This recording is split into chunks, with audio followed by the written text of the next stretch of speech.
Welcome back to Whisper of Haunted Waves, where we peel back the layers of America's most haunting mysteries. Tonight, we step into a story that has captivated and horrified the nation for decades, a case shrouded in suspicion, bizarre clues, and unanswered questions. It's a story that begins on a seemingly perfect Christmas in 1996, in the affluent community of Boulder, Colorado. But this holiday would end not with joy, but with a discovery so chilling it would forever be etched into the annals of true crime. We're talking about the unsolved murder of JonBenét Ramsey.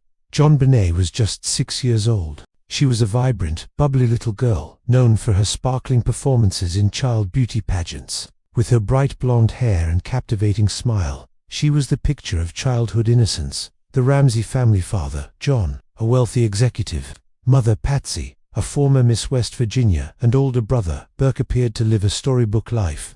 But on the morning of December 26th, that storybook was torn apart. Patsy Ramsey called 911 in a panic, reporting that her daughter was missing and that she had found a ransom note on the back staircase of their sprawling home. This is where the case immediately takes a sharp turn into the bizarre. The ransom note itself is one of the most perplexing pieces of evidence in criminal history.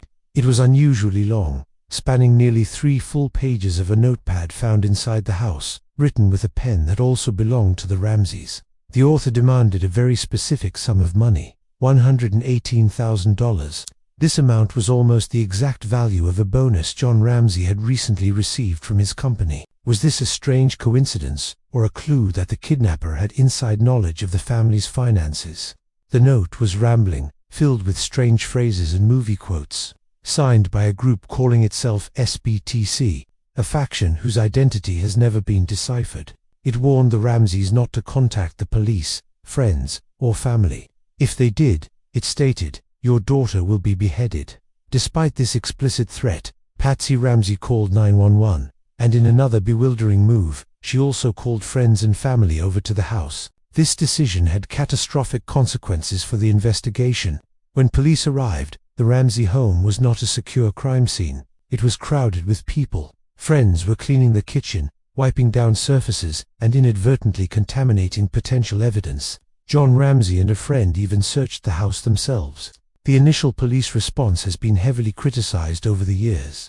Officers on the scene seemed to operate under the assumption that this was a straightforward kidnapping, failing to properly secure the entire house as a potential crime scene. They cordoned off JonBenét's bedroom, but left much of the rest of the house, including the basement, largely unexamined for hours. The kidnappers had stated in the note they would call between 8 and 10 a.m. The Ramseys, police, and an FBI agent waited, but the call never came. As the hours ticked by with no word from the supposed abductors, a sense of dread deepened. It was in the early afternoon, after a detective suggested John Ramsey do a top-to-bottom search of the house, that the investigation took its most devastating turn. John Ramsey went directly to the basement. There, in a small, windowless room known as the wine cellar, he made a horrific discovery. Hidden beneath a white blanket was the body of his 6-year-old daughter. JonBenét was not kidnapped. She had been in the house the entire time. She had a piece of duct tape over her mouth, and a nylon cord was tied around her wrists and neck. The cord was attached to a broken paintbrush handle, fashioned into a makeshift garrote. The official cause of death was asphyxiation by strangulation, associated with a severe skull fracture. The little girl who had been celebrating Christmas just hours before had been brutally murdered. The discovery of JonBenét's body inside the home shifted the focus of the investigation entirely. What initially looked like a kidnapping now looked like a murder, possibly staged to appear as a kidnapping. The Boulder Police Department immediately began to suspect that the killer was not a random intruder, but someone within the family. Suspicion quickly fell on John and Patsy Ramsey.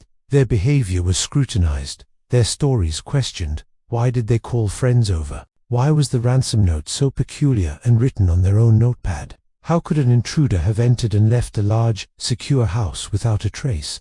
The crime scene itself offered more questions than answers. There were no clear signs of forced entry. A broken basement window was initially considered a possible entry point, but a pristine spiderweb in the window well suggested it hadn't been disturbed recently. There was an unidentified boot print near the body, but its origin was never confirmed. DNA was found under JonBenét's fingernails and on her clothing. but for years it couldn't be definitively matched to anyone. It was a messy, contradictory scene that left investigators with a tangled web of possibilities. The family theory became the dominant narrative for many years, fueled by intense media speculation. Patsy Ramsey was questioned extensively about the ransom note. Handwriting experts were divided. Some saw similarities to her writing, while others ruled her out. The public was captivated by the idea of a family hiding a dark secret. Could an argument have gotten out of hand? Was it a tragic accident followed by a panicked cover-up? John and Patsy Ramsey vehemently denied any involvement in their daughter's death. They maintained that an intruder had broken into their home, killed their daughter, and left the elaborate ransom note to mislead police. They hired their own team of investigators and lawyers, and their relationship with the Boulder police became deeply adversarial.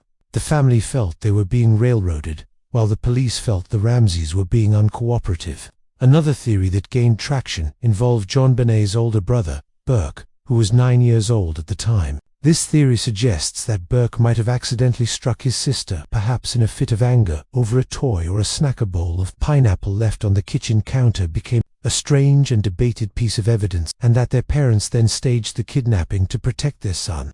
The Ramseys have always called this theory nonsensical and defamatory.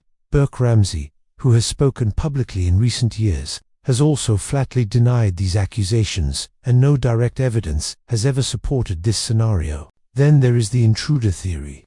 This posits that a stranger did, in fact, enter the Ramsey home that night with the intent to kidnap or harm JonBenét. Proponents of this theory point to the unidentified DNA found on the scene.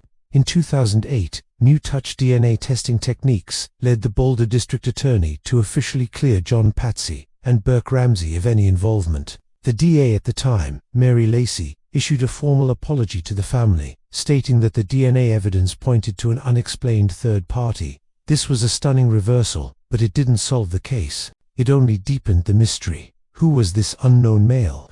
Over the years, numerous potential suspects have been investigated. There was the family's handyman, a local electrician, and even a Santa Claus impersonator who had visited the Ramsey home. In 2006, a man named John Mark Carr falsely confessed to the murder, creating a media frenzy before DNA evidence proved he was not involved.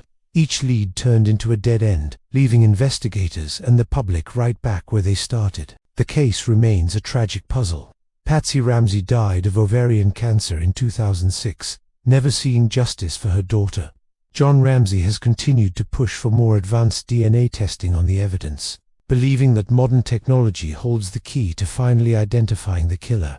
The Boulder Police Department insists the case is still open and active, but nearly 3 decades later no arrests have been made, and no suspect has been officially named. The story of JonBenét Ramsey is more than just an unsolved crime. It's a cautionary tale about the pitfalls of a contaminated crime scene, the power of media speculation, and the devastating impact of a mystery that refuses to be solved. It's the story of a little girl, frozen in time at 6 years old, whose killer has never been held accountable. The questions that swirled on that chaotic morning in 1996 remain just as potent today. Who wrote the note? Who broke the window? And who took the life of JonBenét Ramsey? This case is a true whisper of fear, a haunting reminder that sometimes the most horrifying monsters are the ones we can never find. Thank you for joining us on this deep dive into one of America's most chilling unsolved cases. What are your thoughts on this labyrinth of a mystery? Let us know in the comments below. Do not forget to like this video and subscribe to Whisper of Fear for more explorations into the unknown. Stay safe, and we'll see you in the next one. Follow for more.